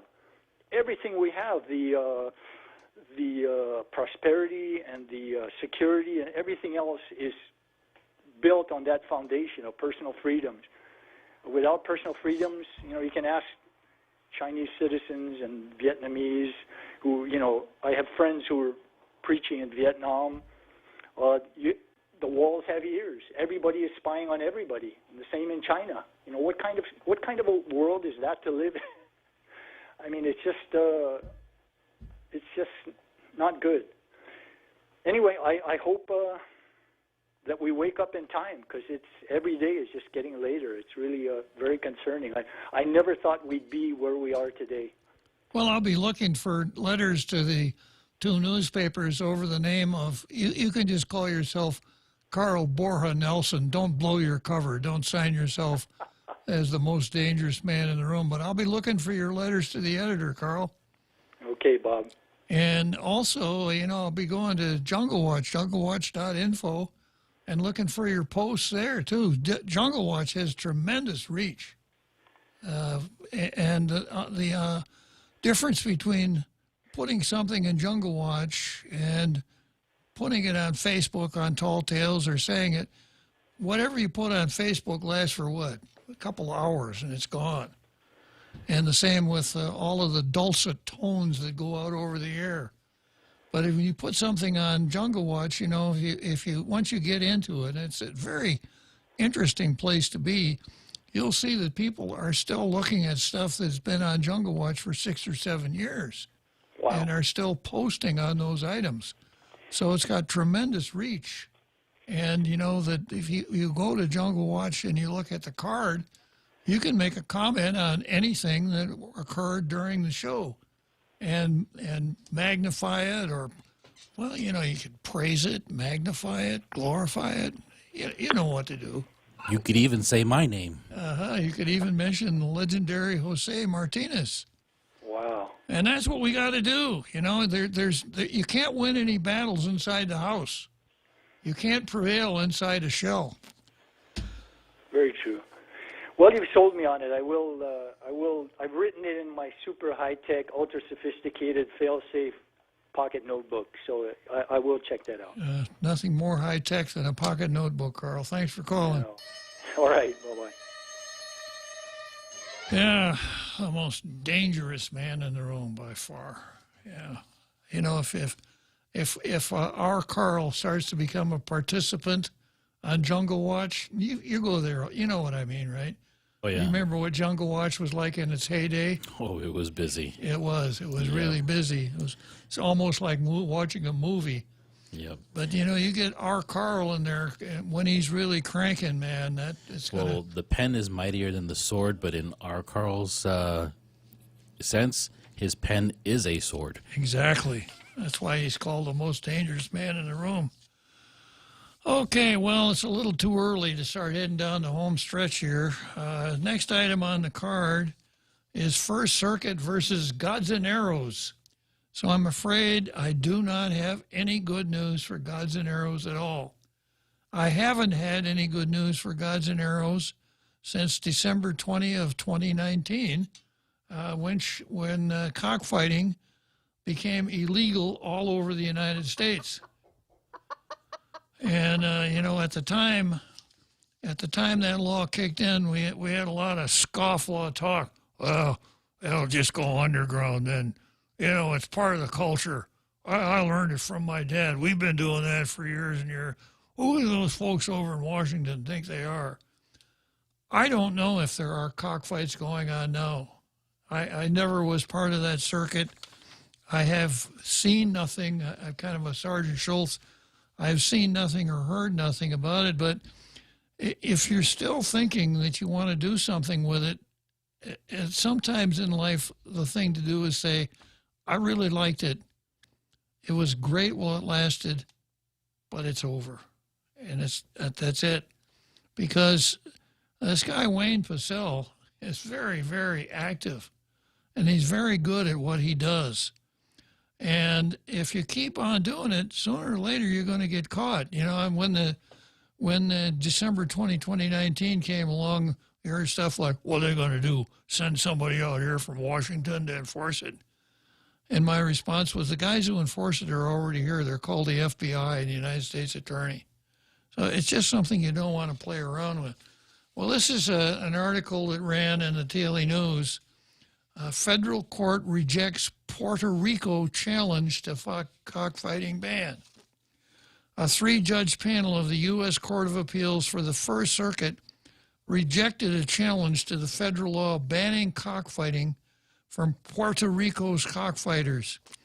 Last October, the U.S. District Court Guam turned aside a legal challenge to a 2018 amendment to the Animal Welfare Act of 1966 that made illegal the practice of pitting animals against one another in a fight, often to the death, in all U.S. states and territories.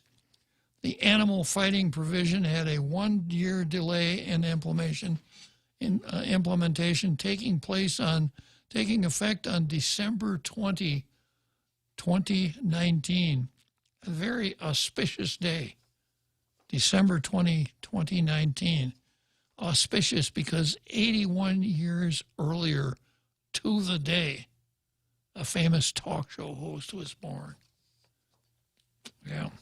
I don't know if Congress had that in mind when they picked these dates, or maybe it's just a coincidence.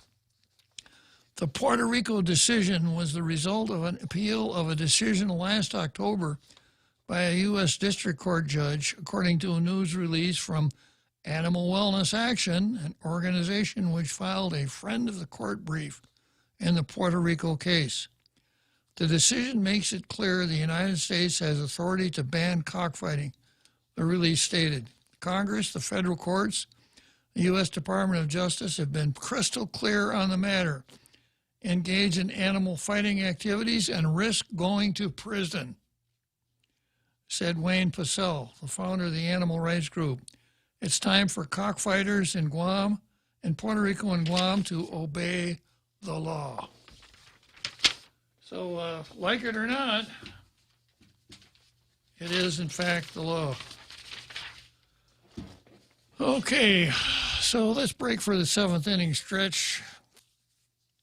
Want to win $100? Join the Guam Visitors Bureau's Protect Guam campaign series to show how you're helping our island in the fight against COVID-19. There are 2 ways to win. Upload your photos or videos to visitguam.com or share on social media how you're wearing your mask, showcasing Guam heroes, or staying active and healthy with the Protect Guam hashtag. Don't forget to download the Guam COVID Alert app. Let's protect and support each other through these tough times. For a chance to win $100, check out visitguam.com. Buying a house, apartment, or condo? Selling your home or property? Or maybe you're renting a house, apartment, or condo on Guam. Whatever your real estate needs are, you can count on the professionals at Horizon Properties to take care of you. Call Horizon Properties at 646-7616 or 777-7792. You can also visit them at horizonproperties.com or follow them on Facebook at Horizon Properties Guam. Maria Miller and the professionals at Horizon Properties. All you need to know in real estate.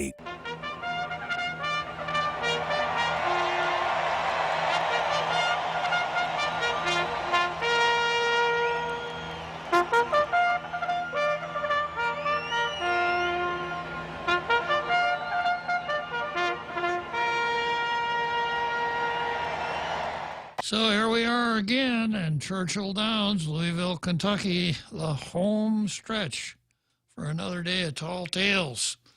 And I'm going to talk about the last item on the card here, cancel culture versus lawyers.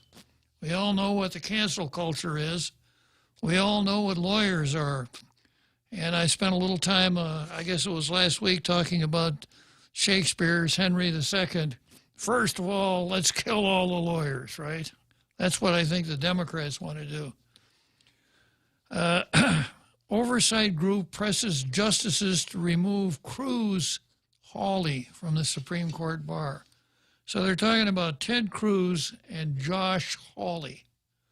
Ted Cruz, a senator from Texas, and Hawley is a senator from Missouri, and they're both a couple of rising stars, especially Hawley. I would have been a Ted Cruz backer myself in the Republican primary, except for one thing. He can't be president of the United States because he's not a natural-born citizen. He was born in Canada. And so constitutionally, he's not eligible to be president, but he's a very good, very smart guy. He is a lawyer. He has appeared before the Supreme Court on more than one occasion. I'm raising my hand. Yeah. Question. Yeah, Mr. Martinez, you have a question. Ooh, right here. He can't run for president, or he cannot be president. He cannot be president. So if he was vice president and the president he served under went away. Even that loophole, in the beginning, it wasn't that way. But that loophole was clogged, clogged up, I think, in the 12th Amendment. Okay. Yeah, so, yeah, how you run for president in our 51 jurisdiction system, I don't think that any of the states make you come in with your birth certificate in order to get on the ballot. Some may not. And it's possible that there could be legal challenges if he is on the ballot. And let's say he's on the ballot in Wisconsin, There could be a challenge in the courts of Wisconsin as to his being on the ballot. Of course, standing is always a problem, but I think anyone else who is a presidential candidate would have standing to bring the issue before the court. Whether the court would accept jurisdiction on that or not, a good question, because the design of the system is that, and I said this over and over again during the time when we were talking about where what part of Kenya Barack Obama was born in. You have to be, I think, a native-born citizen of Nairobi in order to, no, that's not correct.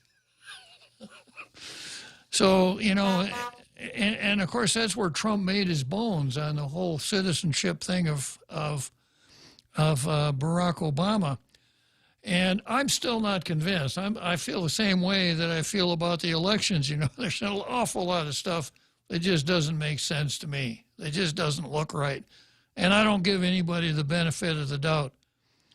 But my rap at that time always was, now it doesn't matter, because once January 6th comes and those votes from the electoral and the papers from the Electoral College are opened and counted, it's over. The day after, he could come in with a stack of Bibles and say, hey, I swear to God, I was born in Kenya. Wouldn't matter. You could perhaps impeach him, but you can't void his election.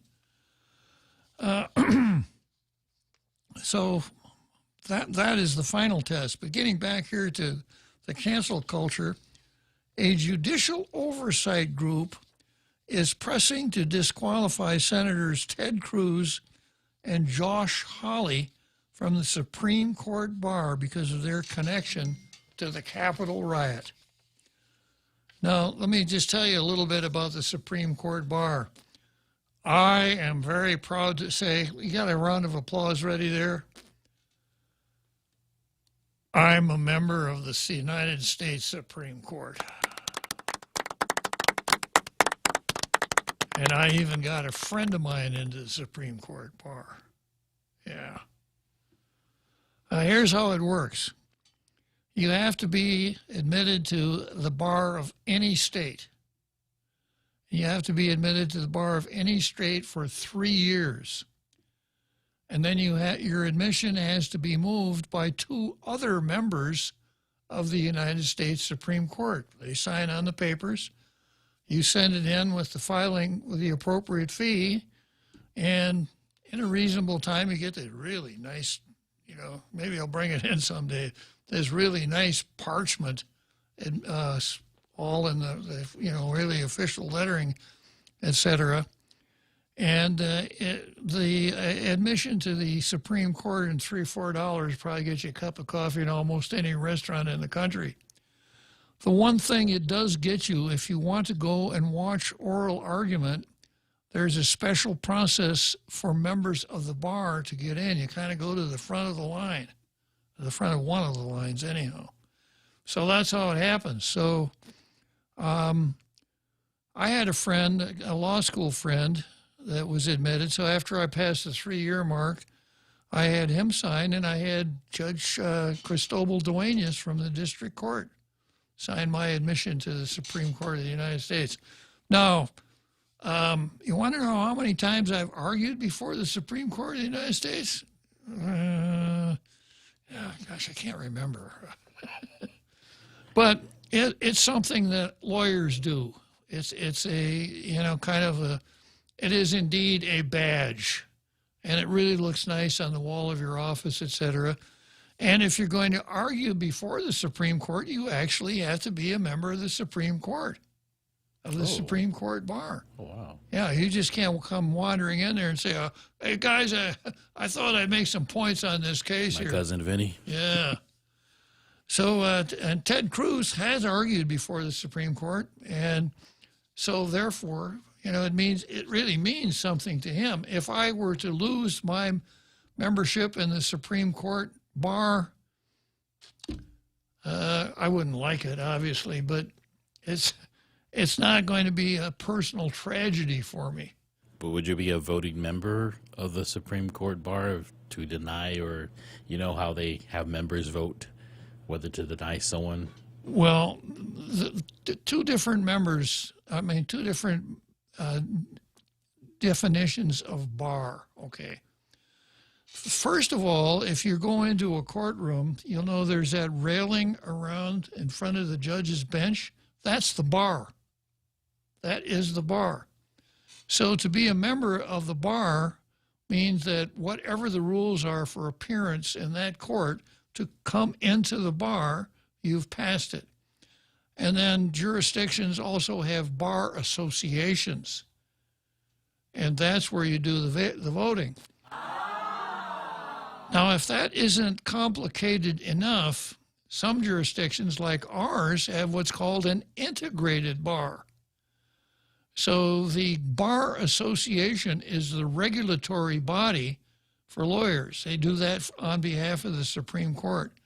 So you not only have to be admitted to the bar, you have to be a dues-paying, paid-up member in good standing of the Bar Association. It's not that way. There's no Supreme Court. Well, there are probably several of them, you know, but it's not quite the same.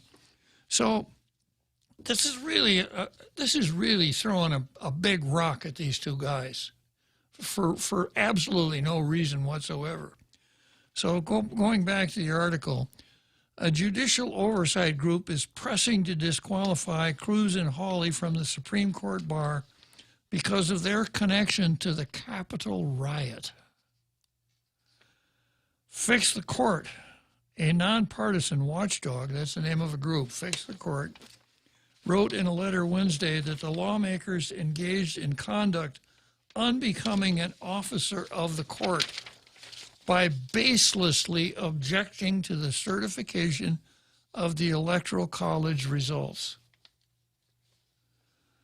The justices have power to remove members of the Supreme Court bar for misconduct, and a few dozen members usually are disbarred every year. So what happens if a lawyer is disbarred by the bar of Rhode Island, and he's a member of the Supreme Court bar? He has to send a letter, and it does happen, and it happens like a couple of dozen times a year. So this group is saying they baselessly objecting to the certification of the Electoral College results. The justices have the power to remove members of the Supreme Court bar for misconduct, and a few dozen members are usually disbarred each year. Cruz and Hawley are both well-credentialed members of the legal elite, having graduated from top law schools like New Mexico. Yeah, and clerk for legal luminaries. Removing them from the Supreme Court bar would amount to a stunning rebuke, especially as Supreme Court lawyers and justices alike prize collegiality and respect despite deep disagreements. Now, here's a little interesting tidbit about the Supreme Court. They have what's called a conference once a week. I think it's on Mondays. And before we got into the masks and everything else, they would have their conference in the conference room, and every one of the 9 members of the Supreme Court would shake hands with every other member of the Supreme Court every time. Collegiality. And of course, we know from the write-ups that 2 really good friends were Antonin Scalia and the incredible RBG, who were as opposite as 2 people could be in judicial philosophy, but very good friends. So that's kind of the way we want it to work. It's unlikely these senators will be removed from Congress. This goes on from this group. So we seek a consequence that is both meaningful and achievable, said the Fix the Court executive Gabe Roth. Suspension and removal from the Supreme Court bar hits the mark, as both senators would find such expulsion deeply unsettling given their Supreme Court experience. We welcome members of the Supreme Court Bar to join us in our effort. Well, I'm going to write these letter. I'm going to write a letter to these guys and tell them to pack sand. I'm not going to go along with this. Roth told the Washington Free Beacon that removing Cruz and Hawley from the Supreme Court Bar would satisfy other legislators to punish the pair over the January 6th riot. That's what it's all about. It's all about punishment. Cruz and Hawley might even prefer disbarment, Roth argued, because they won't have to worry about losing a Plum Committee assignment or being expelled from Congress. It's kind of like my note to my friend Van. Wouldn't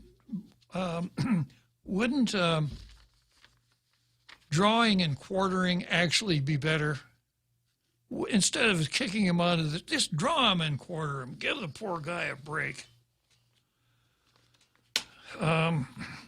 Fix the court called on other lawyers admitted to the practice, etc.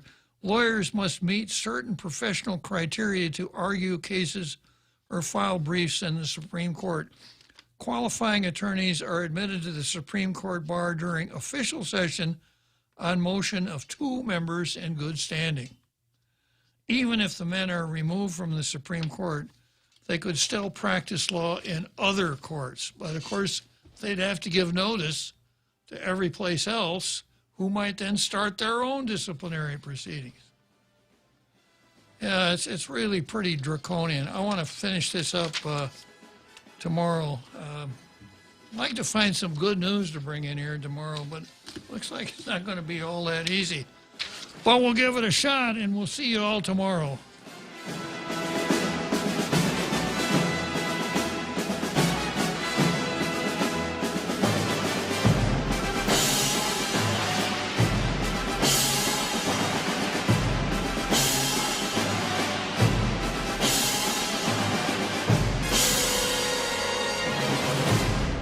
The Point is KUSG, Hagåtña, Guam, 93.3 FM and 104.3 HD3. Vetting the troops for inauguration. I'm Carmen Roberts, Fox News. The number of National Guard troops in the nation's capital for the inauguration on Wednesday is nearing the planned 25,000, and the Defense Department's checking the